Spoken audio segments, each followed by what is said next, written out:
Assalamu alaikum wa rahmatullahi wa barakatuh. Our next set of guests on the sofa are brother and sister duo.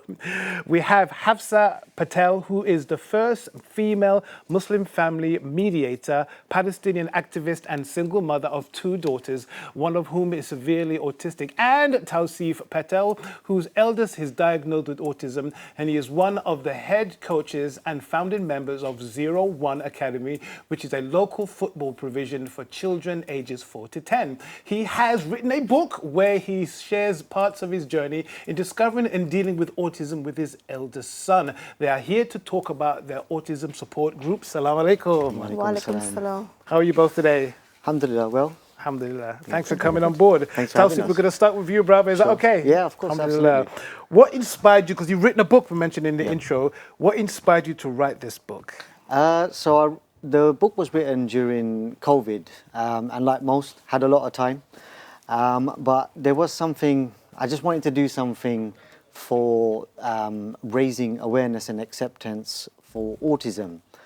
And given we had a lot of time during lockdown, I decided, okay, let me put some thoughts on paper and see where I go with that. And I just started to write just experiences and snippets of the journey that I had with my son in his diagnosis to autism. And then once I started writing, it just started flowing. And then I thought, okay, perhaps maybe through writing a book, I could inspire and help others who are also on their journey. Could be in the beginning, middle, end, wherever, of their journey with their loved ones. And maybe they could take something from it, and maybe it helps them and benefits them in some kind of positive way. Which would naturally then lead to the formation of the group. And what is the actual aims of the group as well? Because obviously it's not just about an individual, that's about a group of people getting together and dealing with this issue. So what was the aim?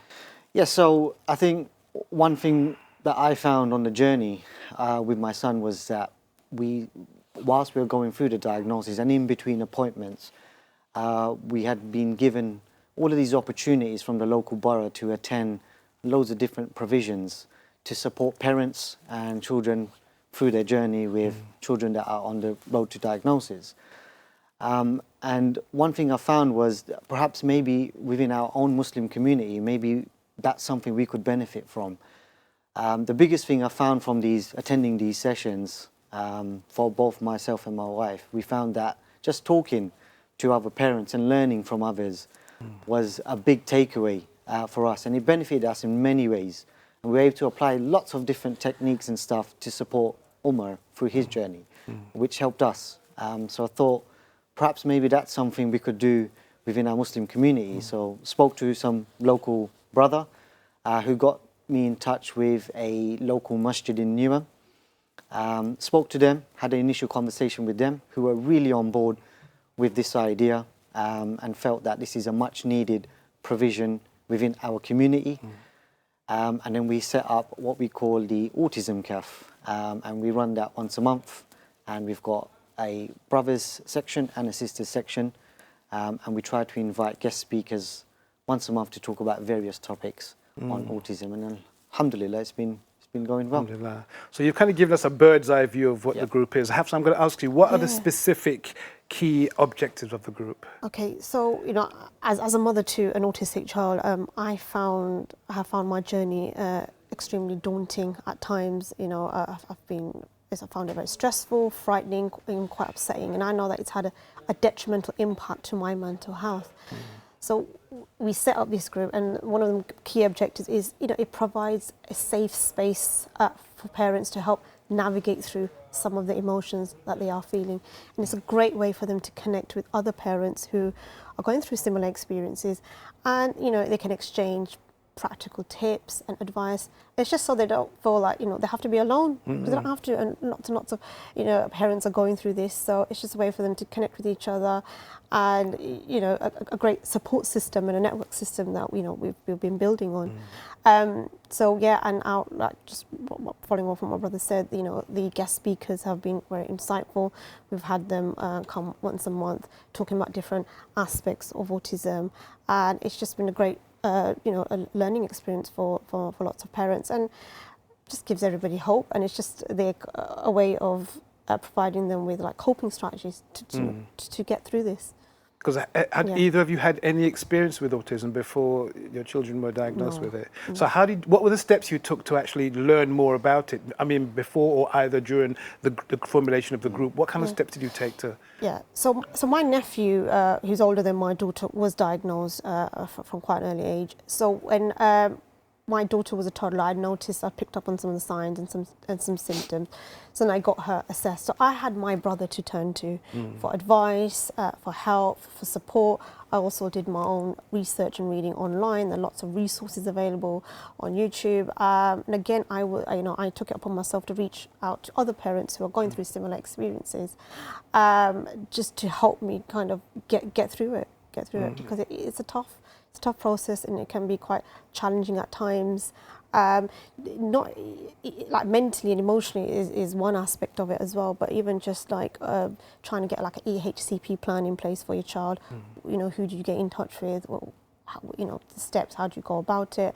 Applying for DLA and things like that. So yeah, I think, and hence why we've got this support group. So the emotional aspect is one part of it, but again, we do provide lots of information to parents as to where they can go, what they can do, if they need to approach the school to get any HCP plan in place for the child. What do they do if they need to even challenge the school because they've either been refused? Then again, we can provide their help and support.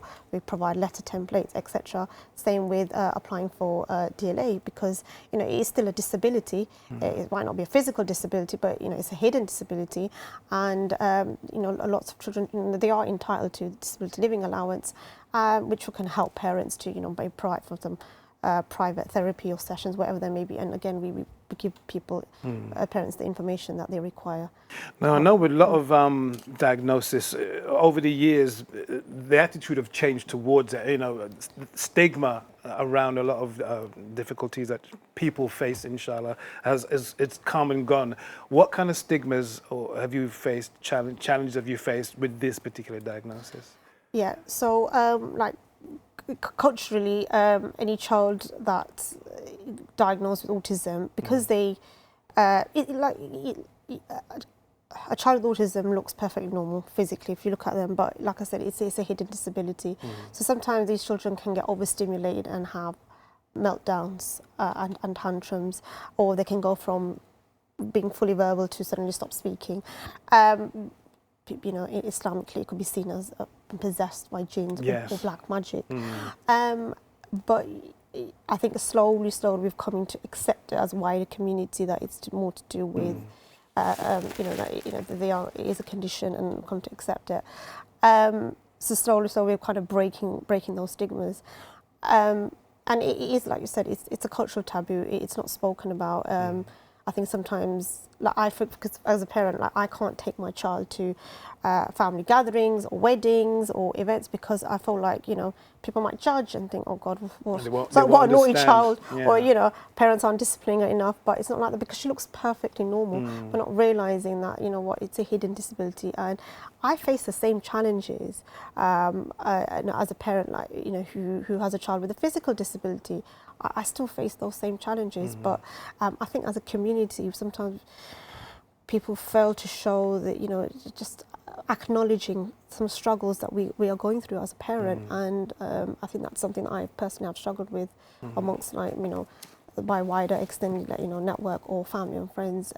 Just want people to understand that, look, this is what I'm going through. I still face those struggles, those challenges. I just wanting emotional support from everybody. Because we are struggling. I think just to add to that, I think the key thing that a lot of parents seem to think, or just even outside of your circle, is misbehaviour. Yeah. I think the child is misbehaving, just or naughty or whatnot. And they tend to think you're a bad parent because of it. Yeah, so you find, I found in my experience, I got a lot of advice and tips on how to parent my child, but without fully understanding that it's a little bit more than, it's not that he's misbehaving, this is just his way of expressing himself through a meltdown. Could be overstimulated, or something's not quite right, and he doesn't know how to physically, verbally say how he's feeling. So I think that's quite a big thing that we still struggle to come to grips with, that that's the acceptance element of it, that it's not, that this child is misbehaving. It's more to it, ask the questions. But as the awareness of autism and other conditions are becoming more familiar to people, has the Muslim community caught up? Are there any provisions? Are there khutbahs? Are there, places you can go to which are specific for Muslim children that can help with that? I think we're getting there. We're not there yet, still a long way to go. And even outside of the Muslim community, it's not widely accepted yet. So we're still playing catch up. But I think we've got a lot of masjids, speaking to a lot of local masjids, myself personally, in and around Newham. There is a lot more concern and interest from people to what can we do to support and help. And I know that there's a lot of different types of provisions being looked at, such as maktab. And I'm confident that we are going the right way, certainly with the people that I've spoken to. And I'm hoping that, inshallah, as time moves forward, we continue to do our bit as parents, as people of the community, to give our children the best chances available out there and set up provisions that are really useful and meaningful for them. So we're getting there. We're not there yet, but alhamdulillah, things are looking positive. Yeah. So. Yeah, just adding on to that, so if you look at the autism spectrum, it's a wide spectrum. Like my nephew, who's who's verbal, my daughter, who's on the completely other side of the spectrum, she's completely non-verbal. Her cognitive skills are limited. She's 8 years old, but she's probably got the mental age of a 1-year-old. Now she can't attend any maktab, or there aren't any provisions for her, Islamic provisions for her, because there's nothing out there.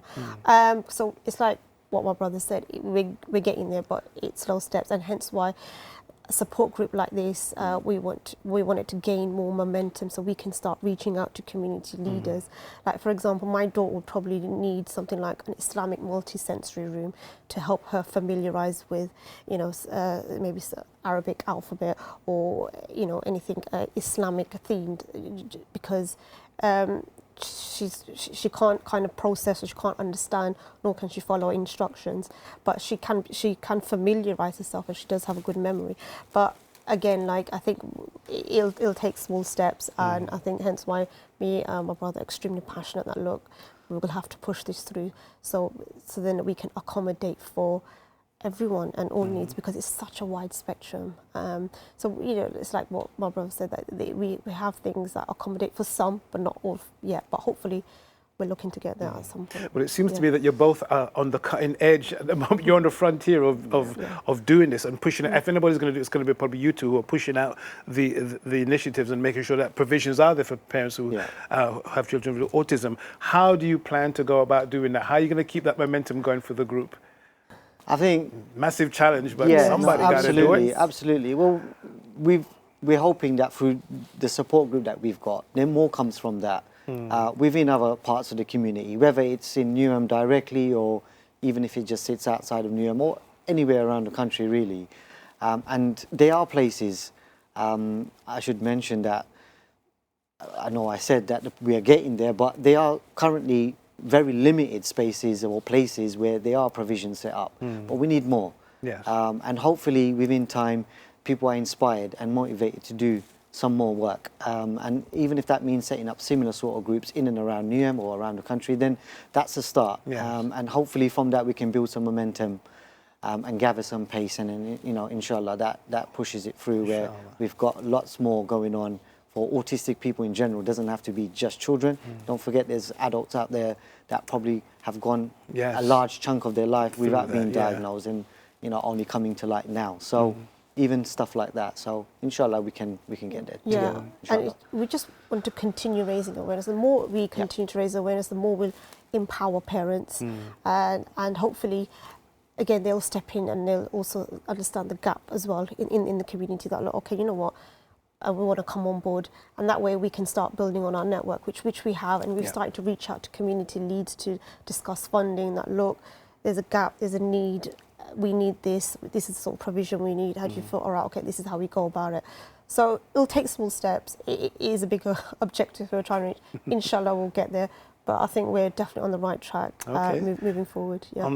final note, how can folks at home who maybe going through the same challenges, how can they get in touch with you? How can they be a part of the group and help out?